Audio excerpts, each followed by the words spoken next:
Assalamualaikum warahmatullahi wabarakatuh. Selamat pagi anak-anak. Semoga selalu sehat dan tetap semangat. Oke, kita lanjutkan pembelajaran kita ya. Tapi sebelum kita lanjutkan pembelajaran, baiknya kita berdoa terlebih dahulu agar apa yang kita pelajari hari ini mendapatkan berkah dari Allah Subhanahu wa taala. Berdoa mulai. Selesai. Baiklah, anak-anak ibu kelas 6, hari ini kita lanjutkan pembelajaran kita di tema 3, tokoh dan penemuan. Pada subtema 3, aku menjadi penemu. Pada pembelajaran ketiga bersama Ibu Mira Iriani dari SD Negeri 37 Sungai Bange. Tujuan pembelajaran kita hari ini yang pertama adalah menemukan kosakata baku dan non-baku. Yang kedua, memperbaiki kalimat tidak efektif menjadi kalimat efektif. Yang ketiga, menjelaskan kelebihan dan kekurangan rangkaian listrik campuran. Kata baku dan non-baku. Kata baku adalah kata yang sesuai dengan aturan dan kaidah pedoman bahasa yang ditentukan. Kata baku digunakan sebagai bahasa resmi atau digunakan dalam situasi resmi. Kata baku tertulis di dalam Kamus Besar Bahasa Indonesia.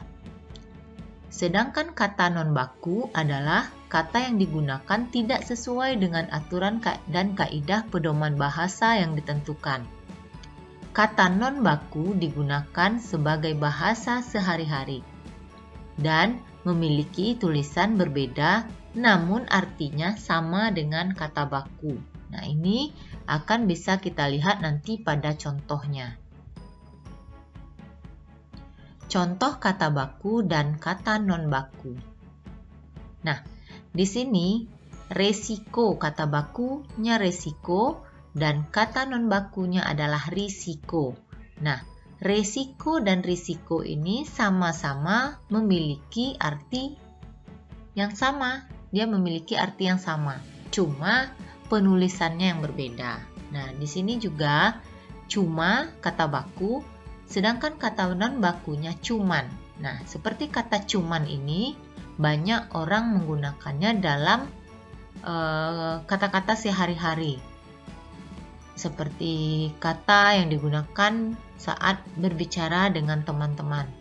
Kemudian zaman kata bakunya, sedangkan kata non bakunya zaman. Kemudian sangat. Nah, kalau kata non bakunya ini yang jauh berbeda ya, banget. Nah, itu sama artinya itu, sangat dengan banget itu. Kemudian nomor kata bakunya, kata non bakunya adalah nomor. Nah, ini adalah contoh kata baku dan non-baku. Nanti kita akan bisa menemukan dalam teks eksplanasi ilmiah yang akan Ibu bacakan. Ada di sana terdapat beberapa kata non-baku dan anak-anak Ibu bisa menebak kata tersebut di dalam teks yang akan Ibu bacakan nanti. Nah, sekarang kita lanjutkan dengan kalimat efektif. Kalimat efektif adalah kalimat yang susunan katanya mengikuti kaidah kebahasaan secara baik dan benar. Syarat kalimat efektif. Kalimat itu dikatakan kalimat efektif apabila yang pertama dia sesuai dengan ejaan yang disempurnakan. Kemudian kalimat efektif itu sistematis. Maksudnya sistematis di sini adalah tidak berbelit-belit, tidak bertele-tele. Nah, itu dia dikatakan sistematis, teratur susunan pola kalimatnya, seperti dia memiliki urutan subjek, predikat, objek, dan ditambah dengan keterangan. Kemudian syarat kalimat efektif yang ketiga ialah tidak boros dan bertele-tele dalam pemakaian kata. Seperti Ani sangat suka sekali dengan baju berwarna merah. Nah, di sini kita lihat kata sangat suka sekali. Nah, kita bisa memperbaikinya menjadi kalimat efektif. Ani suka sekali dengan baju berwarna merah. Jadi sangat suka sekali itu mengandung pemborosan dalam penggunaan kata. Kemudian tidak menimbulkan kesan ambigu. Nah, kesan ambigu ini adalah kesan kalimat tersebut membuat orang ragu ketika membacanya, ragu dengan apa yang dimaksud dalam kalimat tersebut. Nah, di sini Ibu akan memberikan contoh kalimat efektif dan kalimat tidak efektif. Nah, di kolom sebelah kiri ini Ibu akan membuatkan kalimat tidak efektifnya, dan di kolom sebelah kanan kita akan memperbaikinya menjadi kalimat efektif. Kalimat tidak efektif yang pertama, para siswa laki-laki dan perempuan memakai dasi. Nah, kita sudah tahu para siswa laki-laki dan perempuan berarti itu seluruh siswa. Nah, kita perbaiki menjadi kalimat efektifnya seluruh siswa memakai dasi. Nah, kita tidak melakukan pemborosan dalam penggunaan kata. Petani harus rajin agar supaya hasil panennya berlimpah. Nah, di sini mengandung kesan bertele-tele. Nah, kita perbaiki. Petani harus rajin supaya hasil panennya berlimpah. Kemudian yang ketiga, di sekolahku banyak terdapat berbagai jenis tanaman obat. Nah, kita bisa perbaiki karena di sini kita sudah menggunakan kata banyak, kemudian ditambah lagi menggunakan kata berbagai jenis. Jadi ada pengulangan kata yang walaupun katanya berbeda tapi memiliki arti yang sama. Nah, kita perbaiki. Di sekolahku terdapat berbagai jenis tanaman obat. Kemudian contoh yang keempat, saya berdoa sebelum saya makan. Di sini terjadi pengulangan kata saya sebagai subjeknya. Nah, kemudian kita perbaiki menjadi saya berdoa sebelum makan. Nah, anak-anak Ibu mulai paham kan dengan kalimat efektif dan kalimat tidak efektif? Ya, mari kita lanjutkan. Di sini Ibu akan membacakan sebuah teks eksplanasi ilmiah. Silakan anak-anak Ibu amati, simak baik-baik penggunaan kata non baku di dalam teks yang akan Ibu bacakan nanti. Ini cukup anak-anak Ibu simak saja ya.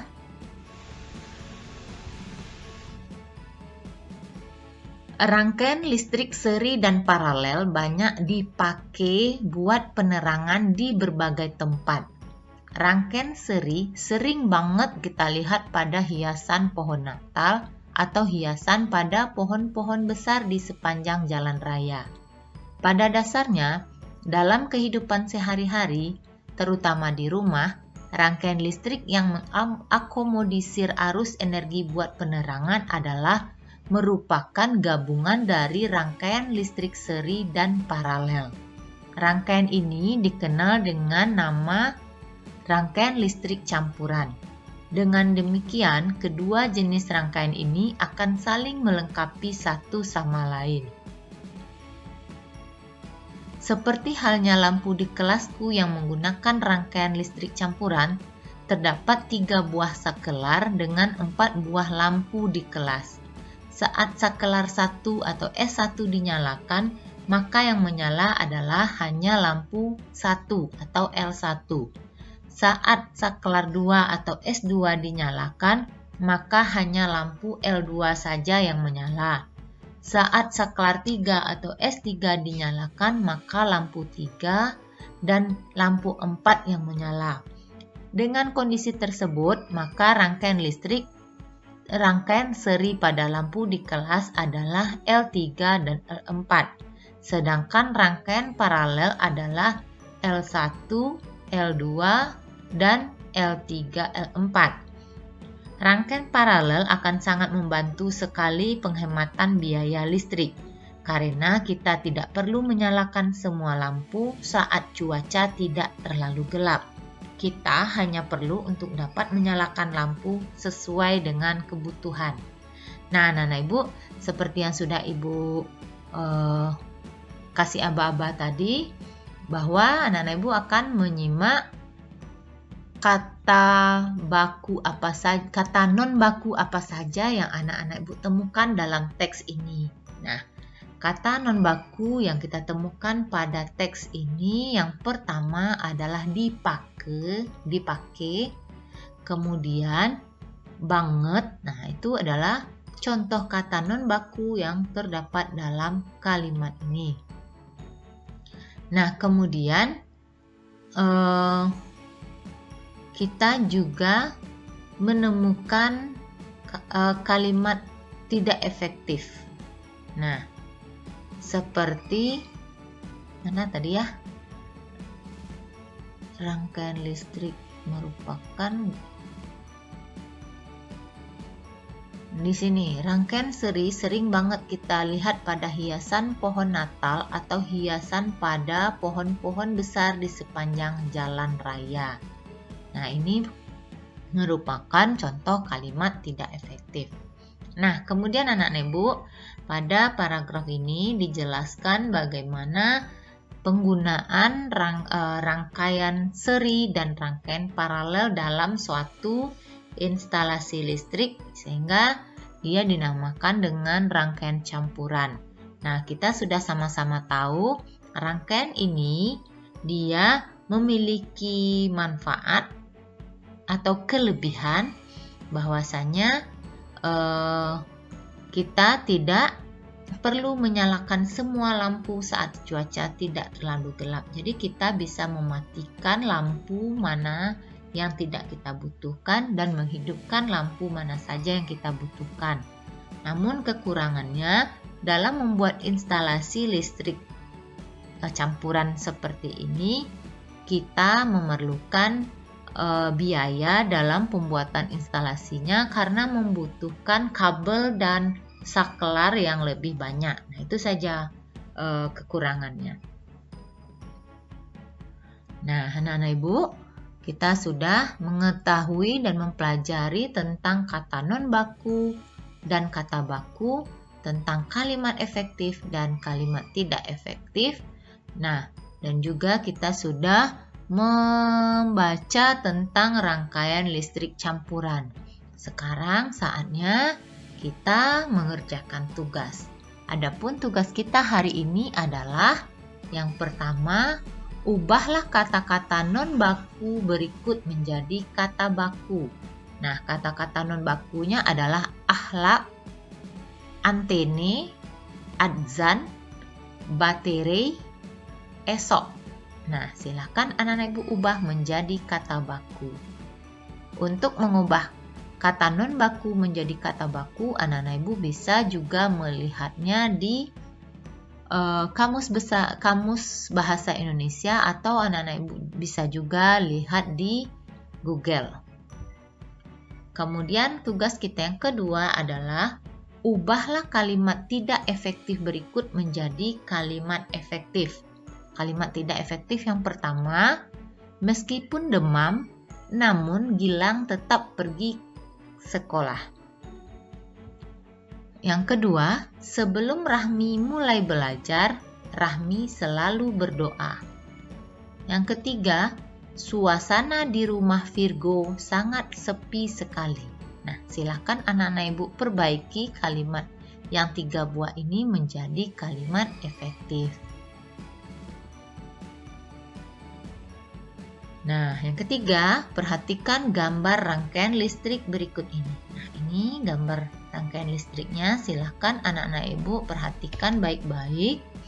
Nah, soalnya, jika saklar S1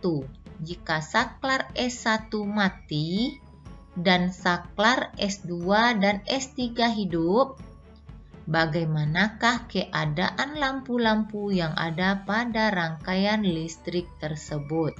Nah, silakan anak-anak Ibu tuliskan analisanya dari gambar rangkaian ini. Nah, itulah tugas kita hari ini anak-anak Ibu. Terima kasih anak-anak Ibu sudah menyimak baik-baik. Semoga apa yang anak-anak Ibu pelajari hari ini mendapat manfaat dan diberkahi oleh Allah Subhanahu wa taala. Dan bagi anak-anak Ibu yang di videonya masih terdapat icon subscribe yang masih berwarna merah, silakan ditekan dulu tombol subscribe-nya agar berwarna putih atau abu-abu. Nah, bagi yang sudah abu-abu tidak usah ditekan lagi karena itu artinya anak-anak Ibu sudah mensubscribe video ini. Nah, bagi yang sudah subscribe terima kasih, dan bagi yang belum subscribe silahkan segera di-subscribe supaya tidak ketinggalan dengan video-video pembelajaran berikutnya. Sampai jumpa lagi di video pembelajaran berikutnya. Assalamualaikum warahmatullahi wabarakatuh.